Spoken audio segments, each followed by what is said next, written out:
Hi guys, and welcome back to our channel. I'm Yaba and we are Ghana bound. Today I'm introducing you to two amazing people that you just have to meet. And guys, you can take us around your beautiful abode. So I'll get you to introduce yourselves. We have Abna Richardson, one half of the Richardson duo, and together we have established Destination Africa, and we can't wait to speak to Yaba and Ghana about. Yes, and then on the other side we have... I am Michael Richardson, and yes, my lovely wife. Okay, so guys, I'm really excited to talk to you because you've been living in Ghana for how long now? 3 years, 3 and a little bit, so 3 years and a 2 month. months. Oh, Okay, yeah. And where did you move from? We moved from the UK, so sunny Kent, and we realised that there was a sunnier place in the world. What's sunnier than Kent? Sunnier than Kent. So don't come for me. So yeah, we came and we swapped the sunny side of Kent for the palm trees and the Hamatan. What can you say? What can you say? So this is the question: why? Why would you leave the UK and then come straight to Ghana? Okay, it's interesting. Everybody has a story, don't they? Yeah. But I think our story started probably a good 20 years. Yeah. So for us, it was growing up. We both lived in Ghana for a little bit of our informative years, and I think when we met, we used to speak about it. And we're like, you know what? Ghana shaped us. We spent most of our lives in the UK, but we always remember fun times in Ghana, nostalgia, and we thought it'd be great for the children to at least come and live in Ghana for a year or two so that they had something different in the UK to compare life to. I think as the years went on, we started to ask ourselves, why just a year? Why just 2? And we just said, you know what?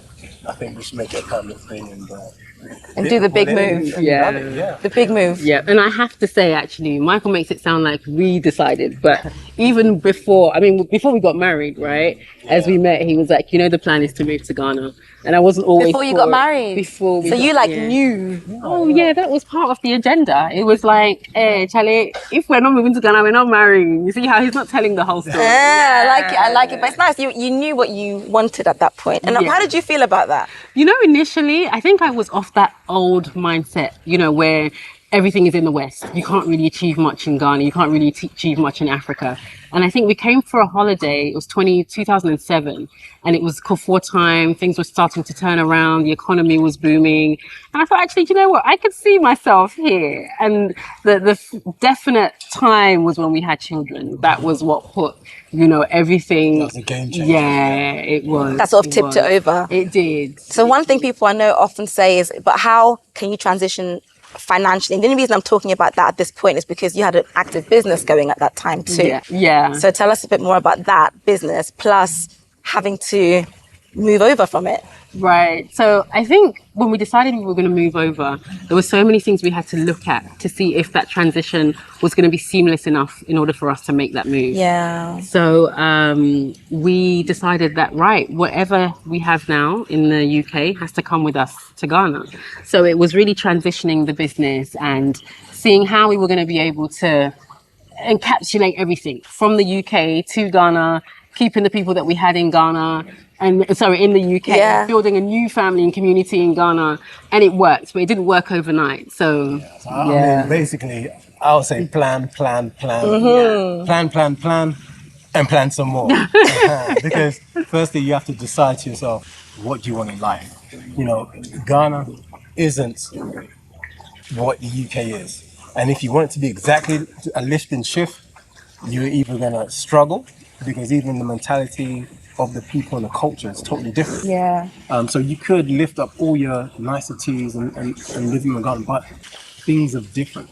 And you have to decide, can I live without having electricity for short periods of time? Can I live without having water? Can I live without having gas? Do I always have to oversee certain things?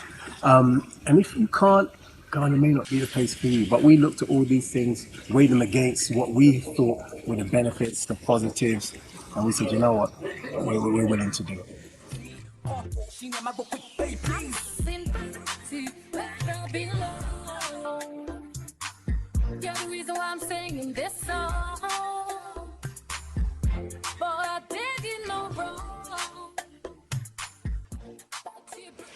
That's actually a really interesting point you're making. Plan. But what didn't you see in all this planning?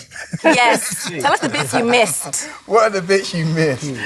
I think for me, it was the cultural aspect of the way sometimes people think over here. So you'd make an appointment with somebody knowing full well you're going to meet at a certain time. If they can't make it, sometimes the communication isn't always what it should be. You'll be there expecting them and they'll be like, oh, madam, I'm coming.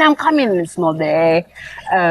Reliability is also another one that you can't always depend on people. So sometimes you have to have a plan B for your plan B. There's contingency plans all over the place.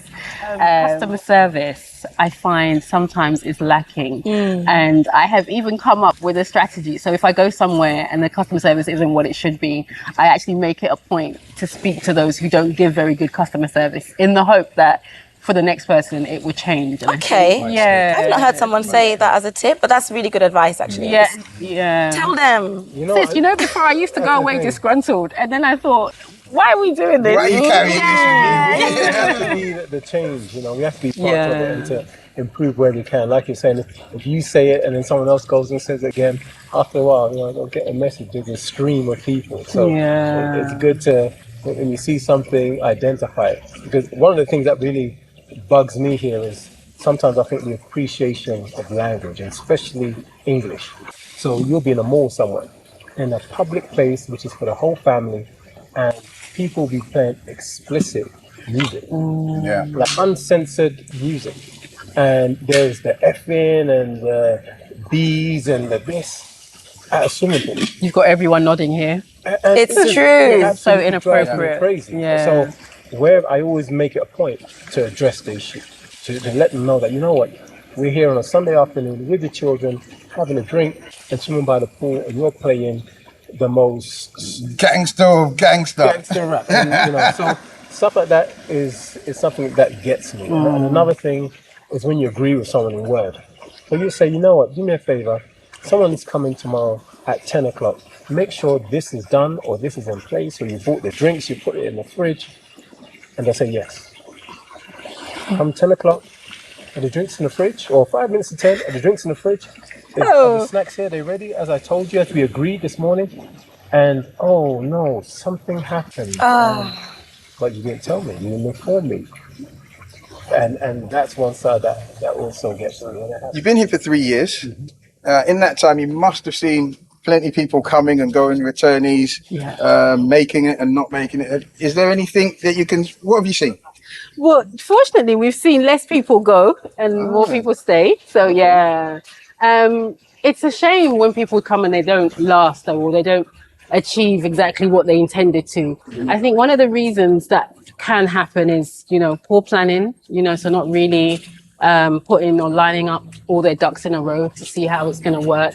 And I think also changing your expectations. Sometimes you hear people say, when you come to Ghana, you have to lower your expectations. But I think to every land there's a law, and you have to understand the way systems and cultures and mindsets work over here in order for you to be able to adjust to the system. And I always say, if our parents have been able to leave here and make it work, on the other side with all the discrimination and everything, there's no reason or excuse why we can't make it here. So I think when you see people go, it's poor planning, and definitely changing your expectations or not has a lot to do with it. Anything to add, Mike? I mean, yes, I agree totally. Most people I know have stayed.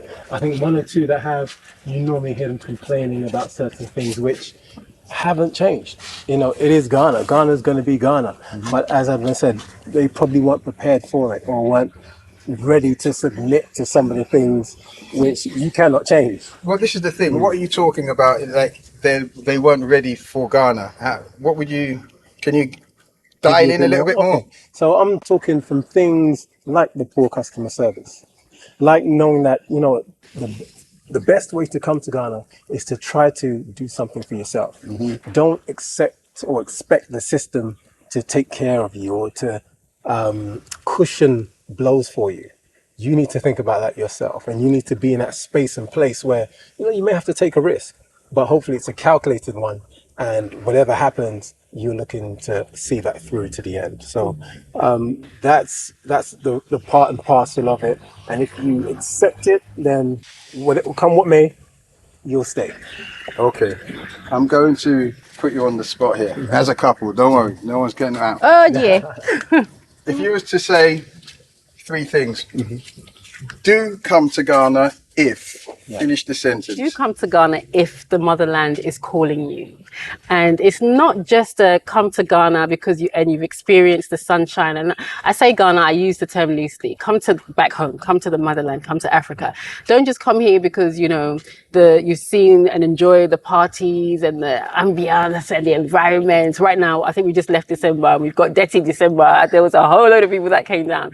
But when I say the motherland is calling you, it's calling you back, emotionally, spiritually, mentally, just coming to impact as well and becoming that change that you want to see, knowing that you're going to leave a legacy and make a difference. Come back if that.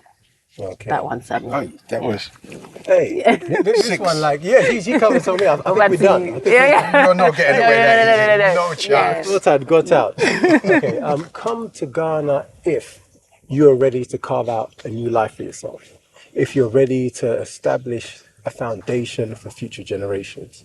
Come back if you're ready to tackle challenges you haven't tackled before. If you want more than just normal or comfortable or run of the mill, then Ghana or Africa may be the place for you. You got back up, Sammy. It was a good one. Come to Ghana if you're a problem solver. Come to Ghana if you want your hard work to pay off and you can have any new lifestyle that you choose and put the effort into. Come to Ghana. I agree with that one there. You heard the man. Yeah, he's the president. The next one. I'm telling you, shall we go to Ghana? Let's go. Let's go to Shall Ghana. we go? Let's go to Where's Ghana. my ticket?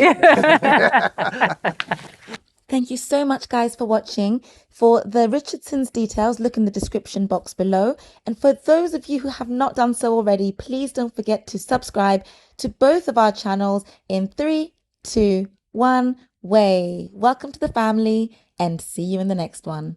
Bye.